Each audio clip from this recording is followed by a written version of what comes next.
오늘 설교 성경 본문 말씀 시편 90편 12절에서 마지막 17절 말씀까지 제가 읽겠습니다.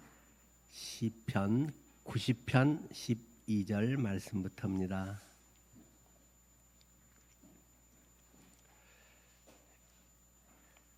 우리에게 우리 날 계수함을 가르치사 지혜로운 마음을 얻게 하소서. 여호와여 돌아오소서. 언제까지니까 주의 종들을 불쌍히 여기소서. 아침에 주의 인자하심이 우리를 만족하게 하사 우리를 일생 동안 즐겁고 기쁘게 하소서. 우리를 괴롭게 하신 날수대로와 우리가 화를 당한 연수대로 우리를 기쁘게 하소서. 주께서 행하신 일을 주의 종들에게 나타내시며 주의 영광을 그들의 자손에게 나타내소서. 주 우리 하나님의 은총을 우리에게 내리게 하사 우리의 손이 행한 일을 우리에게 견고하게 하소서. 주의 손이 행한 일을 견고하게 하소서. 아멘. 오늘은 본문을 중심으로 해서 FMB 우리 기독교한국 침례회 해외 선교회 그리고 WMTC 세계 선교 훈련원 사역을 하시고 또 A국 선교를 지금도 돕고 계시는 우리 교회 후원 선교사이신 이병문 선교사님이 하프타임이라는 제목으로 말씀을 전하시겠습니다. 선교사님 나오셔서 말씀 전하실 때 박수로 맞이하겠습니다.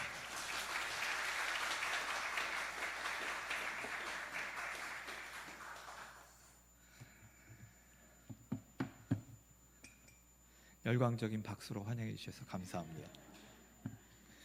저는 오늘 찬양대가 너무 힘차게 잘해 주셔서 박수를 치고 싶었는데 교회마다 박수 치는 교회가 있고 안 치는 교회가 있어갖고 이렇게까지 했다가 박수 못 쳤습니다. 이렇게 박수라도 지금이라도 이렇게 하고 싶습니다. 안녕하십니까? 저는 방금 소개해 주신 이병문 선교사입니다. 이렇게 목사님들이 설교를 시작하실 때 안녕하십니까 하진 않는데 저는 가끔 오니까 이렇게 안녕하십니까라고 인사를 드리도록 하겠습니다. 저는 말씀하신 대로 늘푸른 교회의 후원 선교사고 저는 원래 중국 선교사였었습니다. 그래서 2000년에 중국에 갔다가 지난 2018년에 귀국해서 지난 8년 동안은 대전에서 그 선교사를 훈련시키는 기관에 있다가 이제 제가 원래 서울 사람입니다. 그래서 서울로 30년 만에 돌아왔습니다. 그렇게 했어요. 원래 이제 잠깐요, 제가 좀 물 한 잔 마시겠습니다. 제가 중국 사역을 이제 대전에서 사역을 마치고 나서 중국 사역을 다시 하려고 그랬어요. 그래서 이제 중국의 선교사가 거기 들어가서 거주하면서 선교하는 것은 이게 불가능합니다. 그래서 압박이 많기 때문에 그런 선교 그런 경우에 이제 비거주 선교사라는 게 있어요. 비거주 선교사는 중국에 가서 예를 들면 저 같은 경우 한 달 정도 있다가 다시 또 한국에 돌아오고 좀 있다가 한 달 정도 가고 이제 이런 식으로 사역을 하려고 했는데 이런 비거주 선교사를 하려면 조건이 두 가지가 있습니다. 하나는 언어를 이미 할 수 있어야 되고 그 다음에 그곳에 네트워크가 있어야 됩니다. 그래서 제가 이렇게 잠시 가서 일을 하더라도 그곳에 일이 이미 이루어지고 또 잠깐 가서 도와주고 이렇게 해야 되는데 그래서 이제 폼나게 그런 사역을 하려고 제가 준비를 했는데 제가 2024년 약 1년 반 전에 제 생일날 중국에 이렇게 들어갔었습니다. 이렇게 비자를 지금 이제 비자가 없어졌는데 그때는 비자가 있어서 비자를 제가 신청을 했는데 비자가 딱 나온 거예요. 그래서 와, 나 들어갈 수 있구나라고 이제 마음을 먹고 이제 준비하고 딱 들어갔는데 제가 방심을 했어요. 그래서 그 안에 무슨 자료도 있고 뭐 다 그냥 가지고 들어가갖고 제가 밤 늦게 도착하는 비행기를 탔더니 그 밤새도록 조사를 받고 제가 결국 들어가지 못하고 그 다음날 아침에 비행기로 돌아왔습니다. 그래서 주님께서 내가 중국에 들어가서 사역하시는 것을 허락하지 않으시는구나라고 마음을 먹고 이제 마음을 비우고 어떻게 중국 사역을 계속할 수 있을까라고 참 안타까움을 가지고 이렇게 했는데 뭐 방법은 있습니다. 중국 내에서는 그런 말이 있어요. 위에는 정책이 있고 우리는 대책이 있다. 이런 말이 있거든요. 그러니까 뭐 안 되면 또 방법을 찾는 거죠. 그래서 그런 식으로 저는 지금 중국 그 사역은 두 가지로 하고 있는데, 하나는 제주도에 신학교를 하나 가지고 있습니다. 물론 제가 또 혼자 하는 건 아니지만 제주도에서 신학교를 하면서 중국에 있는 사역자들에게 이제 인터넷으로 신학교를 공부하게 합니다. 그 신학교가 사실 대단한데 한 학생이 한 180명 정도 되는데, 거기는 대학원만 있습니다. 그러니까 중국에서 대학을 4년제 대학을 졸업하면서 또 교회 사역을 하고 밤에는 신학교를 하고 이제 이렇게 하는 사람들인데, 그 학생들이 이렇게 공부하고, 또 제주도에 본부가 있는 이유가 중국인들이 서울 오기는 힘들지만 제주도는 쉽게 올 수 있습니다. 무비자 지역이라서. 그래서 1년에 한 번, 두 번 와서 또 강의 듣고 가고, 평소에는 인터넷으로 신학교라고 해서 그렇게 신학교를 하는 것을 하나 하고, 또 한 가지는 제가 이제 중국 교회가 다른 나라로 파송한 선교사들을 돕고 있습니다. 중국 교회가 뭐 중국에 이제 그런 통계가 없으니까 그런데 한 1,000명 정도의 선교사를 파송한 것으로 그렇게 봅니다. 그래서 지난 4월에는 우즈베키스탄과 카자흐스탄을 가서 거기서 사역하고 있는 중국 선교사들을 만나고 왔습니다. 그래서 가서 만났는데 20대, 30대예요. 너무 귀하고, 이게 우리나라 옛날 생각이 너무 많이 나서 같이 이렇게 식사하고 그러면서 어떤 것 때문에 어려우냐라고 얘기를 했더니, 저희가 이제 그 중국 선교사들이 저희가 그 20대에 깐난쟁이들을 데리고 이제 거기 결혼을 좀 일찍 하니까, 그래서 결혼해서 이 나라 왔는데 한 10년쯤 지났습니다. 이렇게 해서 이제 애들이 커가면서 애들이 사춘기도 되고 또 교육도 받아야 되고 하면서 어떻게 선교사의 자녀들을 잘 교육시킬지 모르겠습니다. 뭐 애들이 이제 사춘기가 되니까 문 꽝꽝 닫고 들어가는데 이거 어떻게 해야 될지 모르겠습니다. 그런 얘기를 하고, 두 번째로 어려워하는 게 뭐냐면 이제 그 중국인으로서 선교지에 갔더니 이제 한국 선교사보다 한 끗 밑으로 본다라는 거예요. 그러면서 우리가 여기서 어떻게 선교를 사역들을 이렇게 끌고 가야 할지 모르겠습니다. 이런 고민을 하면서 저에게 그런 얘기를 하면서 제가 속으로 우리 선교사가 30년 전에 고민했던 그 문제들을 그대로 가지고 있구나라는 거예요. 우리 선교사들이 90년대 혹은 2000년 초반에 선교사로 나가면서 우리는 그런 기반이 약하고 미국 선교사에 비해서 이런 역사들이 짧으니까 어떻게 해야 될지 모르는 그런 고민을 하다가 이제 그 중에서 돌파를 해내는 분들이 있었거든요. 그래서 제가 중국 선교사들 만나서 함께 이야기하면서 제가 이렇게 해줬습니다. 여기 한국인 선교사님 중에서 아주 훌륭한 선교사님들을 제가 이렇게 모셔서 손을 딱 잡아주고 스승으로 모셔라. 이분이 너희들이 지금 고민하고 있는 걸 30년 전에 겪으신 분들이다. 많은 경험을 가지신 분이니까 이분들에게 배우면 된다. 뭐 제가 계속 어떻게 할 수는 없으니까 그래서 해주고 오고 이제 또 도와줄 거 도와주고 하면서 제가 이제 두 가지 방면에서, 하나는 신학교, 하나는 중국 선교사를 돕는 그런 것입니다. 제가 이제 그렇게 중국 우리 선배 선교사, 한국 선배 선교사들이 중국 선교사를 돕도록 이렇게 도와드리고 오니까 한국 선교사들도 너무 좋아하시는 거예요. 그래서 왜 좋아하시냐면, 우리 20대 선교사 만나본 지가 벌써 10년, 20년이 됐는데 여기 이렇게 새파란 선교사들 이들 가르치면서, 우리 한국 선교사는 이제 이렇게 많이 나오지 않지만 중국 선교사를 도와서 그 다음 세대가 이어지게 하겠습니다. 그래서 너무 기쁜 일을 하고 있었습니다. 그렇게 하면서 저는 이제 서울로 와서 저는 본부 소속 선교사라면서 본부에서 어떤 그 프로젝트가 있으면 제가 출근을 하지는 않고 그 사역을 하고, 또 제가 이제 서울을 떠난 지가 한 30년 됐었기 때문에 제 인생의 한 반 정도를 서울 이제 밖에서 보냈었기 때문에 돌아와서 이제 만날 분들, 또 친척들, 저희 이제 그 장인 장모님들 이렇게 뵙고 그런 사역들을 감당하고 있습니다. 그래서 이 기회를 빌어서 제가 작년에도 왔었고 올해 다시 늘푸른 교회에 와서 말씀을 전하고 또 저의 일들을 얘기하는 것에 대해서 정말 기쁘고, 또 늘푸른 교회에 다시 한번 감사를 드립니다. 네. 요즘 좀 떠들썩한 그 일이 있죠. 뭐냐면 월드컵입니다. 뭐 우리나라 이제 성적이 안 좋죠. 그래서 지금 저도 보다가 막 열이 받았는데, 월드컵 하면 이제 우리나라 2002년 월드컵이 생각나잖아요. 이게 우리나라가 2002년 월드컵 때문에 너무 기대가 높아졌어요. 네, 그런 일들은 쉽게 일어나지 않는데 그냥 우리나라 그 정도는 돼야지 이렇게 하는데 이제 그런 거죠.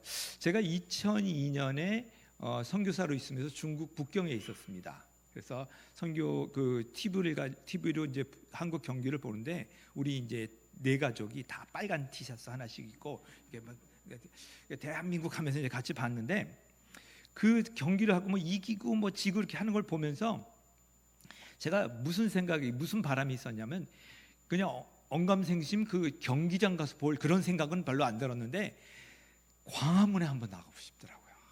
나도 저들 그 무리들 가운데 있어서 나도 대한민국 한번 해보고 싶다는 그런 마음이 들어서 이게 어떤 때는 이렇게 경기하다가 막 이기면 이 집안에 있을 수가 없어요. 너무 흥분돼 갖고 그래서 막 그 가족들이 막 빨간 옷 입고 나가 갖고 막 그렇게 했었는데 그러고 나서 이제 한국 와서 이런 월드컵을 보면서 우리 집에서 광화문이 굉장히 가깝거든요. 근데 나가게 안 되더라고요.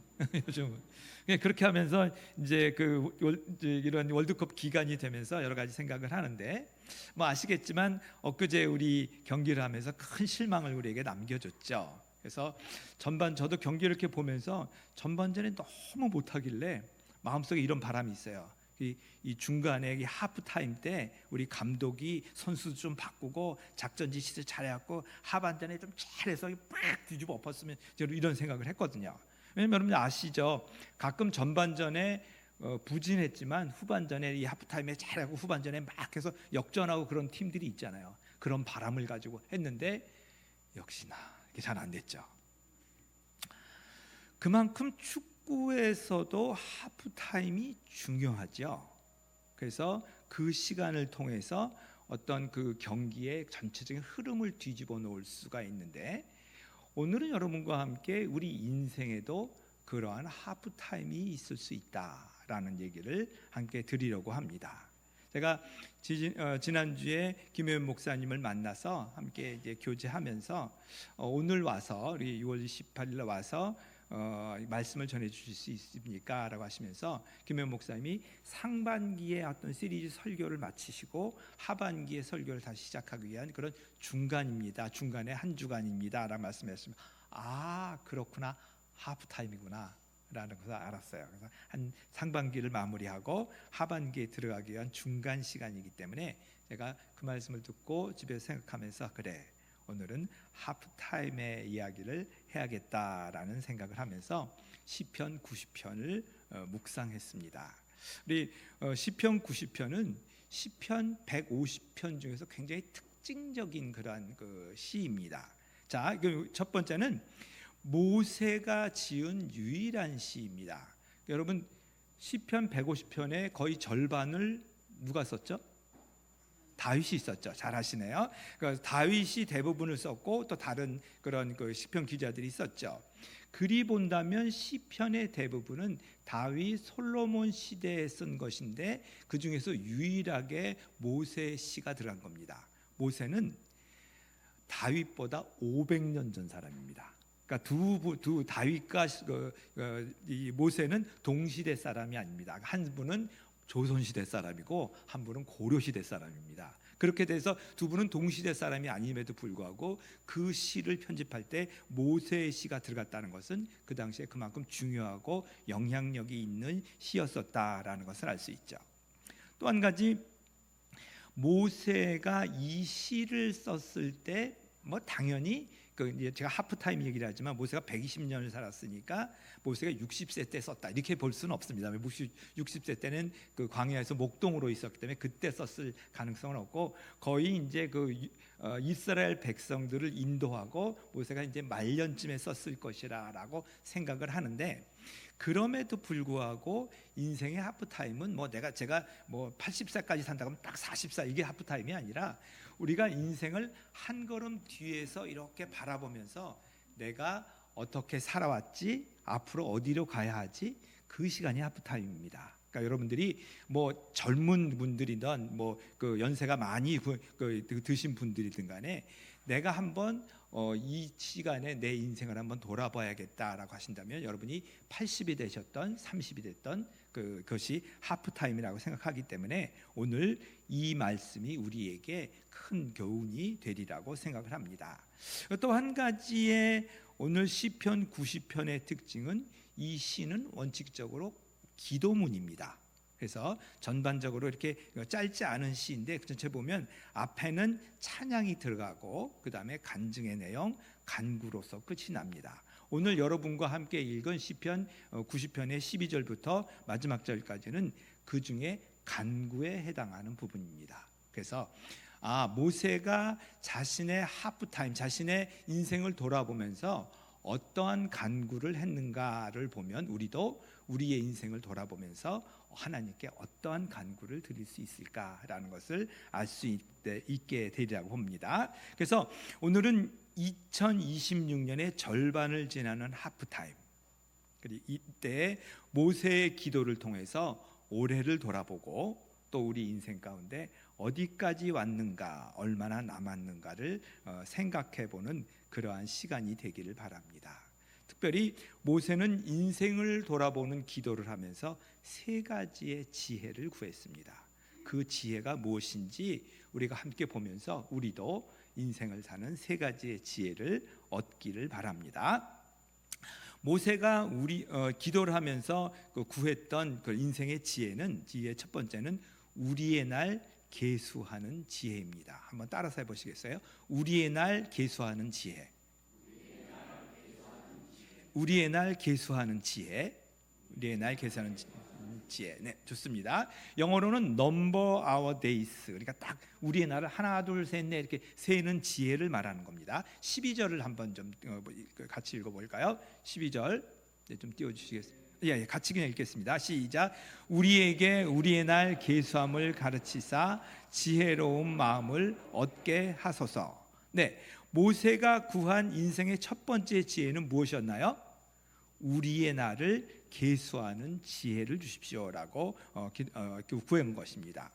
이 본문의 시편 90편의 앞부분 1절에서 11절까지는 여호와 하나님에 대한 찬양, 그리고 우리 인생의 덧없음, 이런 것에 대한 그런 간증을 합니다. 그리고 12절부터 말씀드린 대로 12절부터 기도의 간구가 시작되는데 그 첫 번째 간구는 우리의 날을 계수하는 지혜를 주십시오라고 간구를 합니다. 한번 생각해 보십시오. 모세가 60만이나 되는 이스라엘 백성, 사실 여자와 어린아이 다 합친다면 200만 정도 될 것이라고 보는데 그 수많은 이스라엘 백성들을 인도를 합니다. 광야에 인도를 하는데 그 당시에는 인터넷도 없고 핸드폰도 없고 심지어는 달력 하나도 없었답니다. 그때 모세가 이 수많은 백성들을 인도하면서 답답한 게 많았겠죠. 말은 되게 안 듣고 힘든 게 많았겠죠. 그러한 백성들을 인도하면서 그 답답한 모세가 그 광야에서 구한 제일 먼저가 무엇입니까? 모세는 무엇보다 우리가 어디서 왔고 어디까지 왔으며 어디로 가야 하는지 그것을 구한 것입니다. 그것을 오늘 시편에서는 우리의 날을 계수하는 지혜라고 이야기합니다. 여러분 어떻게 생각하십니까? 세상을 살아가면서 많은 지혜가 필요하지만 가장 중요한 지혜가 무엇이라고 생각하십니까? 세상에서 지혜의 가장 중요한 것은 우리가 어디까지 왔고 얼마나 남았는지를 아는 지혜입니다. 저는 이제 서울로 돌아와서 제가 좀 소홀했던 저희의 부모님, 저희 부모님은 일찍 돌아가셨고 지금 장인 장모님은 90세가 넘으셨는데 이제 살아 계십니다. 그래서 우리가 좀 소홀했었기 때문에 요즘은 매주 가서 함께 예배도 드리고 그리고 여러 가지 이제 도와드릴 것들을 도와드립니다.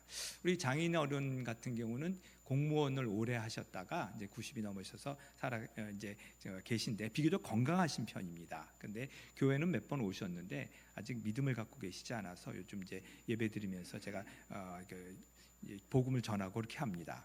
근데 장인어른과 이렇게 이제 자주 뵐 수 있는 기회가 많이 없었던 거죠. 그래서 여러 가지 대화를 하면서 이분이 당신께서 그 죽음에 대한 준비가 부족하시구나라는 것을 여러 번 느꼈습니다. 어떤 영혼에 대한 문제 그런 걸 물어보면 얘기를 자꾸 피하십니다. 그리고 아직도 어떤 물건들을 이렇게 손에 움켜잡고 이렇게 버리는 걸 굉장히 두려워하시는 걸 보면 아직도 삶에 대한 그런 그 미련이 많으시구나, 재산 정리나 이런 것들도 좀 부족하다고 느끼면서 제가 이분을 우리 장인어른을 어떻게 도와드려야 하느냐라는 것을 이렇게 생각하면서 제일 먼저 그 영혼에 대한 문제부터 이렇게 생각을 하면서 이렇게 도와드리고 있습니다. 그런 것처럼 우리가 어디까지 살았든지 우리가 마지막까지 가는 그러한 준비가 잘 안 된 경우들이 많이 있죠. 말씀드린 대로 오늘은 2026년의 절반이 지나는 날입니다. 이제까지 그 지내온 그 6개월의 시간이 동일한 시간이 한 번 간다면 올해는 끝이 납니다. 좌우지간 한 해가 시작되면 참 빨리 가는 것 같아요. 그렇게 생각 안 하세요? 저는 2026년이구나라는 것이 익숙할 때쯤 되면 12월이 되는 것 같아요. 참 빨리 간다라는 느낌이 들고 이런 우리의 인생도 이렇게 빨리 가겠구나라는 그런 생각을 합니다. 모세도 그의 시편에서 동일한 고백을 합니다. 오늘 읽진 않았는데 10절을 한번 같이 읽어볼까요? 10절 우리의 연수가 70이여 강건하면 80이라도 그 연수의 자랑은 수고와 슬픔뿐이여 신속히 가니 우리가 날아가나이다. 모세가 그렇게 얘기합니다. 우리 70까지 삽니다. 그리고 강건한 사람들은 80까지 삽니다. 뭐 그 당시에 그렇게 살았나 보죠. 그래서 그렇게 사는데 그러나 그 70, 80의 연수는 수고와 슬픔으로 가득 찹니다. 그리고 그 수고와 슬픔으로 눈물이 가득 찬 그 시간도 빨리 지나갑니다. 마치 화살이 날아가는 것처럼 지나갑니다라고 그렇게 얘기를 하는 것입니다. 이 시편 90편은 이게 70, 80 살더라도 슬픈 날이 많았다는 거죠. 여러분들은 어떠십니까? 우리의 인생을 기억하면 슬픈 날이 많이 기억납니까? 기쁜 날이 많이 기억나십니까? 우리는 어디까지 우리의 인생은 어디까지 왔고 우리는 어디로 가고 있습니까? 저는 작년에 65가 넘었습니다. 그래서 지하철을 공짜로 타는 지공족에 해당되고 있습니다.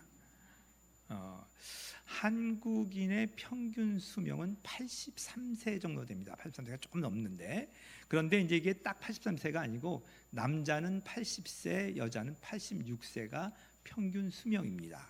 그렇게 본다면 저희 이제 처가는 굉장히 장수 집안인데 저희 부모님들 좀 일찍 돌아가셨기 때문에 제가 그렇게 오래 살 것 같지는 않은데, 만일 내가 평균 정도 살아서 80세까지 살겠다라고 살 수 있겠다라고 많이 산다면, 오늘 이 제가 한 65.6세 정도 되는데 그 정도는 인생의 82%를 산 겁니다. 이제 남은 시간은 18%로 14, 5년 정도의 시간이 남은 거죠. 뭔 계산상으로입니다. 제가 재미있는 그 계산을 해봤는데 이거를 하루에 24시간 시계로 만약에 환산을 해보면 저는 지금 저녁 7시 40분을 지나고 있습니다. 여러분 어제 저녁 7시 40분에 뭐 하셨습니까? 뭐 하셨어요? 네, 뭐 산책을 하신 분도 있고 늦게 식사를 하신 분도 있고 뭐 드라마를 보신 분도 있으시겠죠. 한 가지, 아마 7시 40분에 새로운 일을 시작하신 분은 없으실 겁니다. 그렇죠? 그렇기 때문에 저도 저녁 7시 40분이라면 이제 새로운 일을 시작하기보다는 그것을 잘 마무리하고 내일을 준비하는 그런 것이 정상적이 아닐까라고 생각을 합니다. 모세의 첫 번째 기도는 우리의 날을 계수하는 지혜를 구한 것입니다. 올해 2026년은 여러분의 인생 가운데 어디를 지나고 있습니까? 우리도 모세와 같이 동일한 기도를 하기 바랍니다. 주님, 우리의 날 계수하는 지혜를 주셔서 우리가 인생 가운데 어디까지 왔는지를 알게 해 주시옵소서. 우리 모세가 구한 우리의 날 계수하는 지혜가 우리 늘 푸른 교회의 모든 성도님들께 함께 임하기를 축복합니다. 아멘. 네, 우리 모세가 구했던 두 번째 기도 제목은 인생의 고락을 이해하는 지혜입니다. 먼저 15절을 좀 읽어보겠습니다. 15절 시작. 우리를 괴롭게 하신 날수대로와 우리가 화를 당한 연수대로 우리를 기쁘게 하소서. 네, 모세가 구한 두 번째 지혜는 인생의 고락, 그러니까 슬픔과 기쁨을 이해하는 지혜입니다. 한번 따라서 해보시겠어요? 인생의 고락을 이해하는 지혜. 고락을 이해하는 지혜, 인생의 고락을 이해하는 지혜입니다. 저는 어떤 때 젊은 그 사람들에게 이러한 이렇게 핸드폰으로 오는 그런 카드가 있죠. 그런 카드에 보면 꽃길만 걸으세요. 그 다음에 좋은 일만 있기를. 난 이걸 보면서 물론 뭐 기쁜 얘기도 있는데 갸우뚱합니다. 인생은 이런 게 아닌데. 인생에는 꽃길만 있을 수가 없고 좋은 일만 있을 수는 없는데 이런 생각을 합니다. 인생에는 필연적으로 기쁜 날과 슬픈 날이 교차할 수밖에 없죠. 왜냐하면 이 세상은 죄악으로 타락해 있기 때문에 우리가 아무리 착하게 살려고 해도 인생에는 우리의 이 땅에서 사는 동안은 우리에게는 고통스러운 시간이 있고 곤고한 날이 있을 수밖에 없다라는 것입니다. 그래서 기쁜 날에는 어려움을 대비하고 고난의 날에는 기쁜 날을 기대하면서 살아가는 것, 그것이 인생의 지혜라는 것입니다. 전도서에서도 이렇게 이야기하고 있습니다. 전도서 7장 14절을 보면 우리 같이 한번 읽어볼까요? 시작. 형통한 날에는 기뻐하고 곤고한 날에는 되돌아보아라. 이 두 가지를 하나님이 평행하게 하사 사람이 그 장래일을 능히 헤아려 알지 못하게 하셨느니라. 네, 형통한 날, 기쁜 날, 곤고한 날은 그 하나님께서 우리에게 주신 날이라는 겁니다. 그래서 그 날에 형통한 날에는 기뻐하고 곤고한 날에는 우리 인생을 돌아보라. 이 두 가지를 병행하게 주셔서 교차하게 주셔서 하나님께서 우리에게 지혜를 주시는 것이다. 이렇게 말씀하시는 거죠. 네, 그렇습니다. 똑똑한 사람이라고 행복한 날만 있는 것이 아니고 부자라고 기쁜 날만 있는 것이 아닙니다. 모두에게 힘든 날이 있습니다. 그러면 그러한 힘든 시간, 곤고한 시간에 우리는 어떻게 기도해야 할까요? 먼저 14절을 한번 좀 읽어보시겠습니다. 14절을 보시면 같이 읽어보죠. 시작. 우리를 만족하게 하사 우리를 일생 동안 즐겁고 기쁘게 하소서. 네, 여기에는 우리가 곤고한 날에 기쁨을 구하기 위해서 두 가지의 그러니까 막무가내로 우리를 왜 이렇게 우리 힘듭니까? 기쁜 날을 주십시오. 이렇게 구하는 건 안 됩니다. 그렇게 첫 번째는 뭐라고 되어 있냐면 뭐라고 되어 있냐면 아침에 주의 인자하심에 이 우리를 만족하게 하사. 그 열쇠는 아침에 있습니다. 여러분들 그러시죠? 하루 아침에 기쁘게 시작하면 그날이 하루 종일 기분이 좋죠.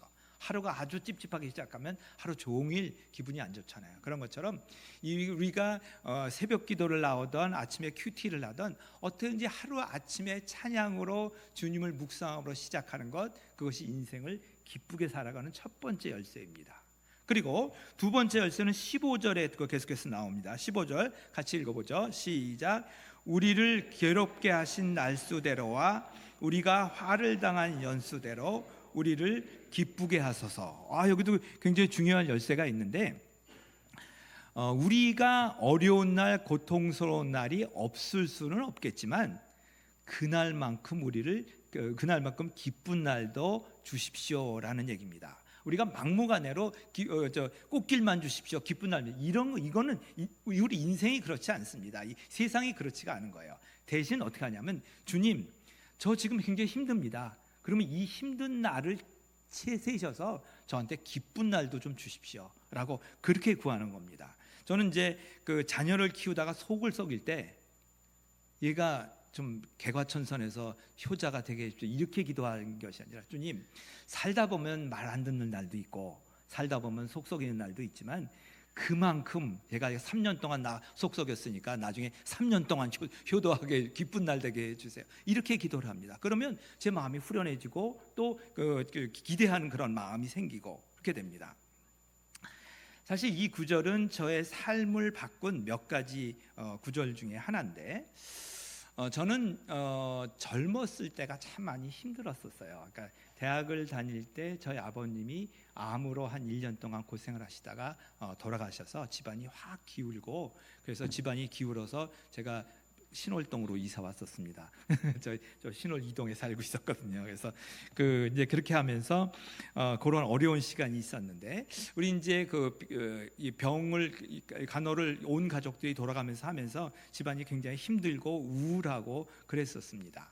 그래도 감사한 것은 그때 좋은 신앙의 공동체를 만나서 그때가 제 믿음이 가장 많이 성장했을 때예요. 제가 어느 날 좀 그날도 병간호를 하고 힘들고, 또 어떤 때는 이렇게 마음에 우울한 그런 마음을 가지고 있었는데, 그때 말씀을 묵상하다가 바로 요 구절을 봤습니다. 주님께서 저에게 말씀으로 주신 게, 우리를 괴롭게 하신 날수대로와 우리가 화를 당한 연수대로 우리를 기쁘게 하소서. 물론 이것은 기도문이죠. 기쁘게 해 주십시오라고 간구한 것인데, 저는 요 구절이 저에게 이렇게 들리더라고요. 그러니까 하나님께서 내가 괴롭게 한 날을 세고 있다. 괴로운 날을 세고 있다. 내가 화를 당한 그 연수를 내가 세고 있다. 그리고 그만큼 기쁜 날을 허락해 줄 테니까 기대해라. 얼마나 큰 위로가 되든지 하나님께 감사드리고, 제가 고통스러운 그런 것들에서 견뎌낼 수 있는 그러한 소망을 주님께서 주신 것입니다. 여러분, 그렇게 믿으십니까? 지금 어려운 시간을 보내시고 계신 분이 있으십니까? 하나님께서 그 날수를 세고 계십니다. 그 연수를 세고 계셔서 우리에게 동일하게 기쁜 날을 허락해 주신 것을 준비해 주시는 것입니다. 혹시 우리 중에 지금 힘든 터널을 지내시고 계신 분이 계신다면 이 말씀이 위로가 되시기를 바랍니다. 그 터널 끝에는 밝은 태양이 빛나고 있고, 어둠의 시간을 우리 주님께서 우리에게 기억하고 계신다는 것입니다. 그만큼 우리에게 기쁜 날을 주실 것이라는 것입니다. 믿으십니까? 아멘. 네, 좋습니다. 그래서 모세가 인생을 놓고 하는 기도의 두 번째는 우리의 인생의 고락을, 그러니까 슬픔 가운데서도 기쁨을 기대하는 그런 마음을 기도한 것입니다. 자, 세 번째의 기도, 세 번째의 지혜는 17절에 나오는데, 우리 17절 한번 같이 읽어보겠습니다. 시작. 주 우리 하나님의 은총을 우리에게 내리게 하사 우리 손이 행한 일을 우리에게 견고하게 하소서. 우리 손이 행한 일을 우리에게 하소서. 아멘. 모세는 세 번째로 구한 것이 뭐냐면 마무리할 수 있는 지혜입니다. 마무리하는 지혜. 자, 한번 따라서 해보시겠습니다. 마무리하는 지혜. 마무리하는 지혜. 마무리하는 지혜. 모세는 세 번째로 간구를 했는데, 제가 하고 있는 일이 열매를 맺어서 잘 마무리할 수 있게 해주십시오라고 기도한 것입니다. 우리의 인생 가운데 사명으로 가지고 있는 것을 완성할 수 있게 해주십시오. 그리고 제 인생을 통해서 하나님의 일이 이루어질 수 있게 해주십시오라는 것이 여기 말한 우리 손이 행한 일을 우리에게 견고하게 하소서라는 그런 이야기입니다. 지혜로운 사람은 일을 잘 시작하는 사람이 아니라 잘 마무리하는 사람입니다. 동의하십니까? 닥터 클린턴이라는 교수가 있습니다. 풀러 신학교의 교수인데, 그분은 원래 공학자였다가 이제 길을 바꿔서 신학자로 이제 신학교에서 강의하시는 교수가 되었는데, 이분의 연구에는 유명한 연구가 성경 안에 있는 위인들, 그다음에 이 사회에 있는 위인 3,000명을 연구했습니다. 와, 그분 그 정도 연구하려면 보통의 분량이 아닐 텐데, 그분이 그것을 연구한 결과로 1, 2, 3, 4 이제 여러 가지 교훈을 얘기했는데, 그 교훈 중에 하나가 뭐냐면, 우리 세상의 지도자, 성경의 지도자 중에 마지막까지 잘 나간 사람이 4분의 1에 불과하답니다. 그렇게 마무리를 잘하는 게 어렵다는 얘기인 거예요. 여기 한때 잘 나갔는데 또 나중에 큰 업적을 남겼는데 그 나중에 뭐 죄를 범한다든지 아니면 뭐 노욕을 부려갖고 그 일을 망쳤다든지 이렇게 해갖고 마지막에 잘 안 되는 사람이 오히려 4분의 3이나 된다라는 얘기인 거죠. 그런 면으로 그 시작하는 것보다 심지어는 어느 한 시절에 성공하는 것보다 더 어려운 것이 그것을 잘 마무리하는 일입니다. 여러분 잘 마무리하고 계십니까? 그래서 오늘 모세도 그의 긴 기도 문서 중에서 가장 마지막 구절이 우리에게 마무리할 수 있는 지혜를 주십시오라고 하는 그런 기도인 것입니다. 여러분 올해를 시작할 때 무엇을 결심하셨습니까? 이제 한 해의 중간이 왔는데 우리 송구영 신제배 때 내가 뭐 결심했더라 좀 아리까리 하신 분들 있으십니까? 우리 성경 일독을 하겠다라고 결심하셨습니까? 새벽 기도나 큐티에 결심을 하셨습니까? 교회에 어떤 봉사를 하겠다라고 결심을 하셨습니까? 혹은 우리 그런 신앙적인 것은 아니더라도 우리 가족의 여행을 한번 가겠다 하고 결심하셨습니까? 부부가 매일 손을 잡고 산책을 하겠다고 결심하셨습니까? 운동이나 혹은 다이어트를 하겠다. 이게 아마 제일 어려운 결심일 겁니다. 그런 결심을 하셨습니까? 이제 한 해의 절반이 지났는데 절반의 성취를 하셨는지요? 이제 오늘 이 절반의 시기에 잘 돌아보시고 그것을 잘 마무리하는 데까지 가기를 바랍니다. 하프타임 때는 선수를 빼기도 하고 새로 넣기도 합니다. 그리 본다면 우리가 이 하프타임 시간을 보내면서 이것은 올해 성취하기는 쉽지 않겠다라고 내려놓을 것은 내려놓으시고 그러나 이것만은 내가 꼭 한번 하겠다라고 있으시면 마지막까지 잘 마무리하는 그런 좋은 하프타임의 시간이 되기를 바랍니다. 내년의 것은 내년은 넘기더라도 올해는 반드시 마무리하는 그런 성취의 시간이 되기를 바랍니다. 뿐만 아니라 우리의 인생 가운데서도 하프타임을 맞아서 한번 성취해야 될 것들이 있음을 한번 돌이켜 보시기 바랍니다. 인생이 짧습니다. 아까 모세의 시에서도 인생 70이고 강건함 80이다라고 얘기했는데 지내놓고 보면 날아간 것 같이 굉장히 빨리 지나갑니다.